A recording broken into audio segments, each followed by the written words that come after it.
Shining Fates just released, and it's so far the hottest set of 2021. It's probably going to stay that way for a while. There's just a lot of great pulls to go for. But I am curious with how limited the set is and the fact that everything's going for, well above MSRP. I want to see if you can actually make some decent money from this stuff. Because I think a lot of people are banking on buying this stuff, opening it up, and making money from the singles inside. So let's just open up some product that I got and see if we end up coming out ahead. So I'm going to start by saying like what I paid. I picked these up for retail, as I mentioned, from GameStop. I ordered them in like late December 2020. So the retail on kind of like these pin collections was $15, 15 USD. You get 3 booster packs per pin collection. So it comes out to like $5 a pack. And inside the pin collection, you get foil promo cards. So like, I guess I'll do a quick price breakdown on what I think like these will relatively be worth. This is maybe more short term. I don't know how like the prices will be affected if they reprint this stuff. But honestly, this Dedenne promo, I could easily see you getting like $1, maybe even like $2, $3 for this card. Dedenne is one of those popular, really popular Pokemon from the newer generations. So yeah, I think like if you're going to go for these pin collections, if you can choose, I would probably choose the Dedenne box if you're going to pay above MSRP, because you probably can recoup more from this promo. The other promo is just the Poltergeist, and the Bunnelby is the same. While the artwork is like, it is nice. It is pretty nice artwork for the character. You're probably looking honestly at like a 50-cent card after fees and shipping. So it's not obviously not as nice as the Dedenne, but I think it's still something here. So yeah, you get your foil promos in the pin collection. Then you get these assorted pins. Here we have a Dedenne pin. I'd probably say maybe like $1 or $2 per pin. That seems pretty fair. So $1, just mark these up as $1. Got that. You have let me see, that's focusing Poltergeist. And then your nice little Bunnelby. And like, even if you don't end up selling these do make like a pretty decent little gift. So this is like the part that I am excited for. Like, I haven't opened a new set in quite a while. So this could be my first pack break in like 2-3 months now. So let's get started. I got a lot of Dragapult packs. So I guess I'll start with those. And I will say, like, it is jarring looking at these packs because for some reason, it looks fake. Like, I don't know how to describe it, but like, first off, the name itself, Shining Fates, sounds like a fake set name. I don't know if that's just me, but that really just sounds fake. Like, it's a very lazy name. It's really just the middle between Shining Fates, Shining Legends, and Hidden Fates. I'll give the code cards out for these too, in case you want it. There you go. So let's move forward to the front. But yeah, and also like the pack art itself doesn't look real. There's just so many red flags that make me think that this is like one of those fake, almost like AI designed, computer generated sets. Gym Trainer. But I guess it's also like similar to just the fact that the Japanese set was named Shiny Star V. So they just want to go along with it. Grookey, this art is, I think, there's like a lunchbox tin that they released last year. I think that's in that. I remember this art from a Japanese promo. This is also a Japanese promo art. I pulled up one extra. Oh, okay. Yveltal Amazing Rare. It's pretty good. I mean, for first pack, we got an Amazing Rare and a Ditto V. That's honestly really good luck. Let's sleeve that. So I'm not going to know prices off the top of my head as I'm opening this, but like I'll just, at the very end of the video, I'll do like a recap of everything we pulled. And, I do want to compare it to what I paid, like the retail price, but I do also want to compare it to like what the actual resale, or like the market value for a lot of this stuff is, which might seem like weird for me to like talk about reselling product. But I think it's like a very legitimate thing. And, in most collecting hobbies, I think reselling is fine. You don't really have to, you're not a fake collector if you buy product and then sell it. For the most part, a lot of the times with this stuff, it's just more financially sustainable to buy product, sell the product, and then use the money that you earn from opening the product to then buy the actual cards and the singles that you want. And that's kind of what I want to prove. That's like my hypothesis going into this. I remember this from a promo. Eevee, this is the same Eevee we just pulled. Same Morpeko we just pulled, same order, I think. Butts, Buizel, Nickit. Reverse Hollow of that Eevee. And our last card is Shiny Indeed. Not Shiny. Hollow Indeedee.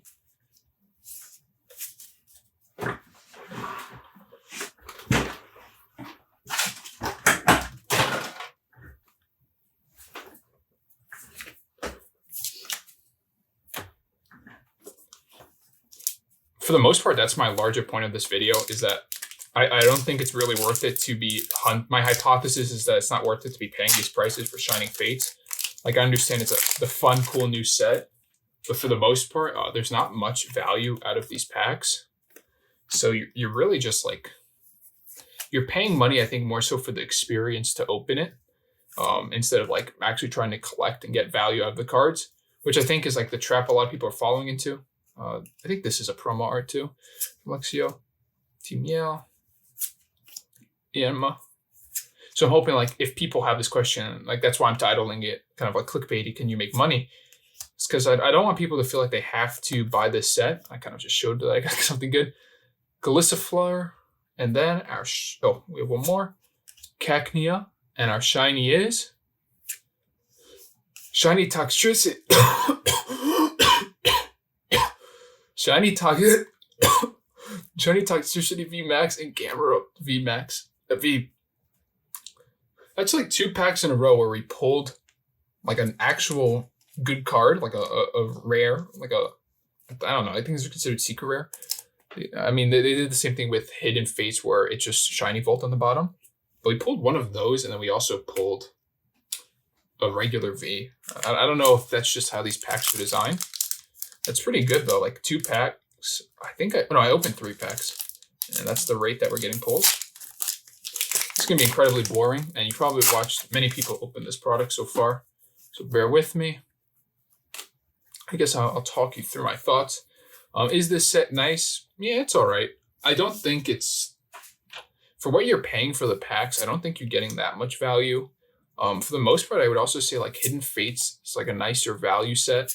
Mostly just because you have actual, like, there's more variation, I should say, in the shinies.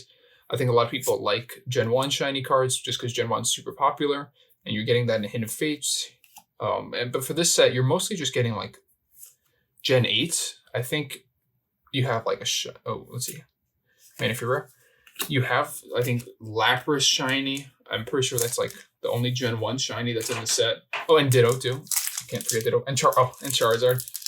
But at this point, I don't really consider Charizard a Gen 1 Pokemon. I just consider Charizard like the pseudo mascot of Pokemon, so you should just expect him in everything.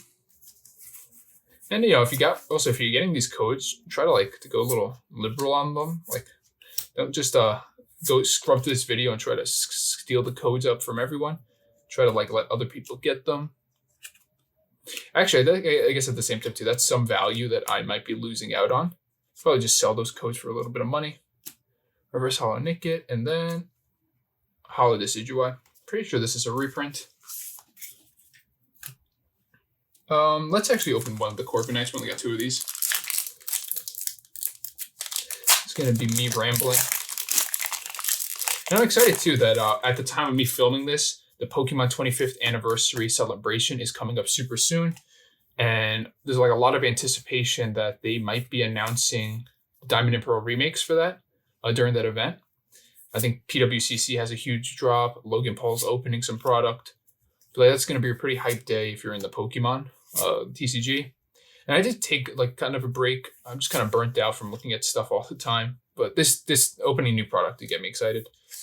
Eevee. These sets are also kind of boring because if you look, there's only 72 cards. So you end up just seeing the same arts over and over. Buizel, I think. Shiny Golisifleur. Okay. Camerupt VMAX. Let's go. 2 packs. 2 hits in 1 pack. The fact that every single pack that I've pulled a V has been like this kind of makes me think that that's just how it's designed. That you get the shiny and then like the pull at the end. I don't know. Like that's... I don't know if that's how Hidden Fates was. I honestly can't remember. I don't think it was. I'm pretty sure Hidden Fates, you can pull like a baby shiny and get nothing else. we're opening up another one of these Dragapults. And as I said, like this product just looks kind of fake. I don't know what it is about it. I think the name didn't really help it. I felt that Shining Fates as a name seemed extremely like lazy. It seemed like a cop out, like a cheesy. Just it really just seemed like they had to throw together some information for the set to tease it, and they just took Hidden Fates and Shining Legends, just mashed the two together and said, "Oh, nobody will notice." Because Shining Legends and Hidden Fates, like they're distinct enough as the names of sets, so that they're interesting. And Hidden Fates isn't like copying the Japanese name like Shining Fates is. It's just like its own thing. I like the idea. Hidden Fates, it kind of alludes to like, mysteries. Whatever. Ooh! I think this is an expensive card. I don't know what they're considered, but it's like, I guess it's just the gold. Okay. It's pretty good. Gold Eternatus VMAX. It has like the full body texture. And I think, does it pull after it? Oh, no. All right, so just regular Professor's Research. That's super cool, man. It's part of the Shiny Vault, too. Yeah, I think this card was like, it's pretty hard to pull. I mean, wow, that's nuts. This is a really good card. Yeah, that's a good card. I don't even care if I don't get Charizard. I'm happy with that. I mean, I'd obviously be elated to get that Charizard, but I'm fine with that. Eternatus VMAX in the gold form. Oh. God, these packs are hard to open. And also, my concern too is that like they're trying to, Pokemon Company acknowledge that like there's obscene demand for this product now, and I feel like they're just going to try to pump it out as much as they can. But what that tends to do is, it makes some consumers really happy because now they're able to get product that they want. But for the most part too, it means like the quality control is going to slip on a lot of this stuff. And if you are like, I guess it might just, I'm just rambling at this point, but it might be like Hidden Fates where, oh, this is really cute. More Pecco art. Wow, that's nice. It's really cute art. It might be like Hidden Fates where they just keep reprinting it throughout like the whole year, to the point where, well, no, I can't even say that. A lot of people are saying, oh, they're going to reprint this to the point where, they're going to be able to meet the demand. Oh, Dread Delmise VMAX. They're going to be able to meet the demand, but I just don't think that's possible. People are comparing it to Hidden Fates, as I said, about like how, they reprinted Hidden Fates into the end of time, and then eventually Walmarts and Targets had them on the shelves. But you have to remember, like, the period in time when the Hidden Fates came out, Pokemon was obviously a popular hobby, but I think it's impossible to compare any history of Pokemon to where the market is now. I just think it's so accelerated and there's so much interest that like we're on like another plane of existence. The amount of hype that there is for these sets now is unparalleled. And like you can see that in everything. The sealed product market is absolutely booming now for everything. Even if the set was hot garbage on release, it's going crazy. It's not triple, but it's probably added at least 50% over the past couple months. Just because there's so many more people who are looking to open up product. Nickit, Eevee, Golisifleur, Reverse Hollow Thwackey, Professor's Research. All right, we're like winding down. Honestly, kind of bummed out. Like, maybe not. We've opened like half the packs and we've gotten 3 like significant hits. I don't really consider VMAXs to be real hits. I mean, obviously, if you play the game, maybe it's a good card if it's playable. But for the most part, if we're talking about like straight value, like I don't even want to say value, like what's worth the most money? Your regular VMAXs are just not cutting it, especially for if you're paying like $10 a booster pack. Eldegoss. I don't even know that's the Pokemon's name. I don't think I've ever said that word. Like I've never said that name out. Grookey, I know. I feel like I can't pronounce Butzel correct. Yama. This cute Trapinch. Shinx, sorry. What the hell is this? Oh, okay. Galarian Berserker Shiny. I never realized this was the Shiny. It's pretty good. And this pack we didn't get a Hyper or like a VMAX. But I do like my baby Shinies. And for the most part too, like every card you see here that's like I consider a hit is going to go to grading at CGC. I'm saving the Charizard packs for last. And I think that's where a lot of the value, if you do want to make money off this stuff, will be. Like cracking packs open, getting pulls, and grading. And then also like selling your code cards. You probably get good money for these code cards right now, especially on like a hot new release because people just can't get the set. So we have a Psychic Energy, Floatzel, Tropius. Yeah, they're like stuck together. These cards are like, I don't know. Maybe it's just Japanese cards are easier to pull. Like these are like really, really like staticky. Rowlet, Trapinch, cute little Snom on a bench. Grookey. Our reverse holo is Rillaboom. Then our final card is Frostmoth Holo. Dude, this is a reprint, right? I'm very confident this isn't Champion's Path. That looks so similar.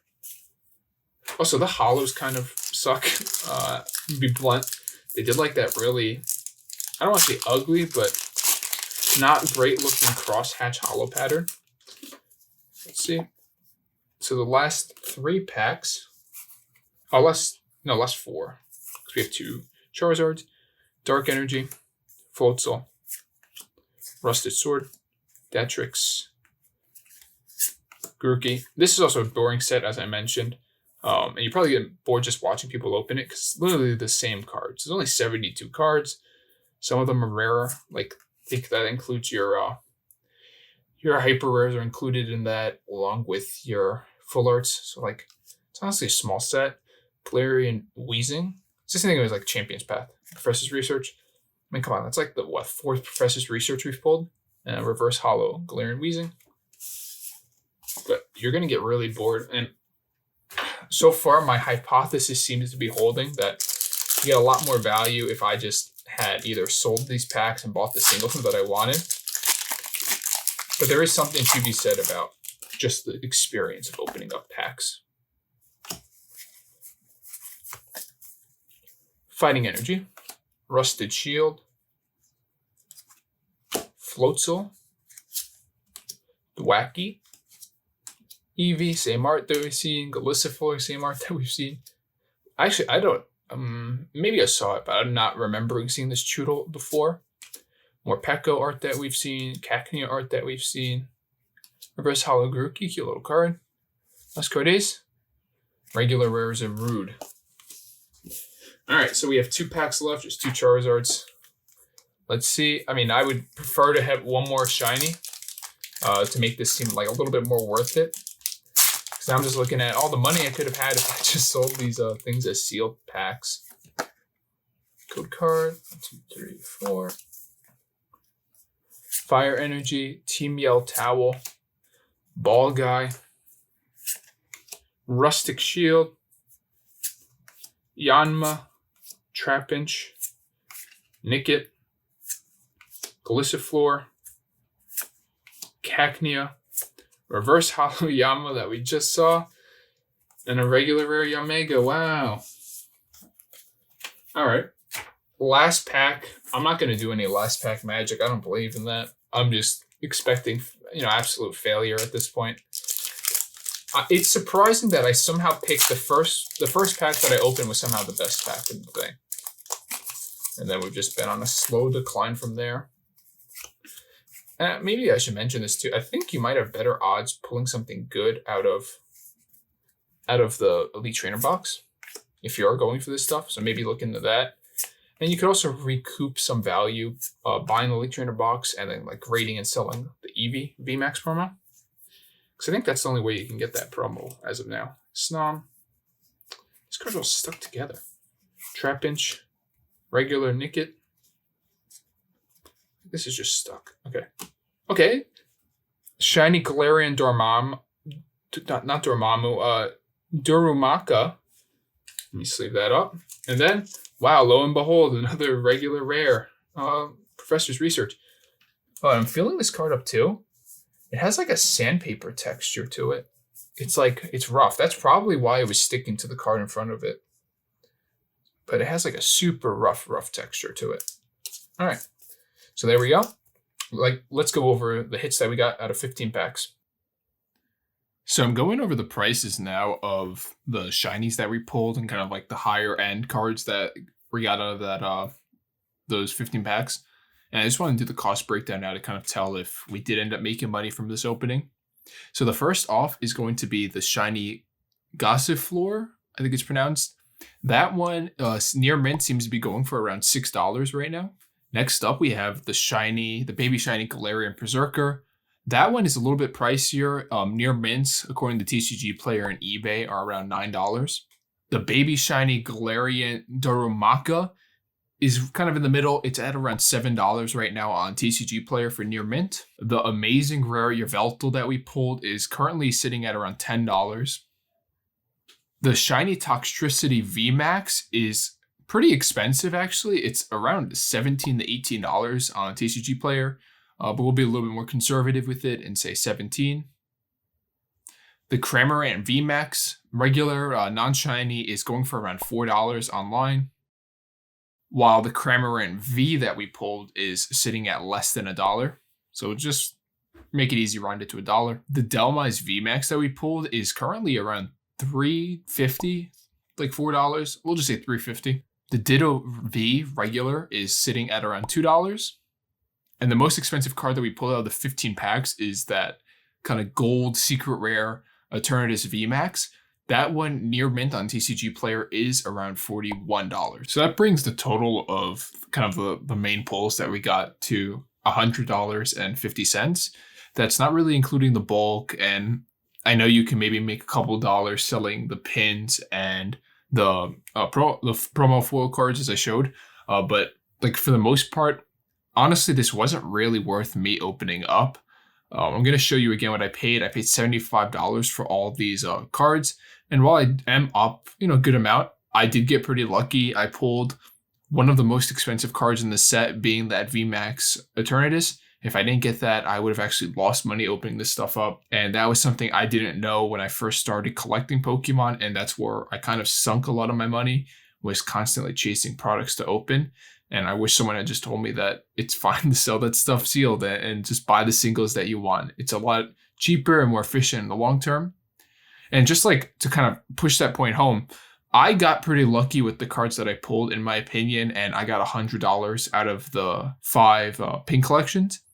If I were to sell this on, say, StockX right now, you would get around $22 to $24 pin collection, depending on how long you want to wait for it to sell. And while that's not like a significant amount, actually over MSRP, what you're getting paid out, if you just think about it, I got $100 from opening up all 5 of these boxes, but now I have to sell the cards individually or grade them. Or if I just sold them sealed, I could have sold 4 of these pin collections, and that would have got me the same amount of money, more or less. So I really just want to like highlight that it is still risky what you're doing. And at the end of the day, like opening up packs like this and hoping to make big money is kind of like gambling. You don't have any guarantee, so you shouldn't feel bad if you don't hit it big. That's where I'm going to wrap this video up. It was already a lot longer than I had kind of wanted it to be, but there's a lot of stuff that I wanted to go over, and there was quite a few packs that we opened up. So if you got to this point, I appreciate you sticking it out and watching. Have a nice one.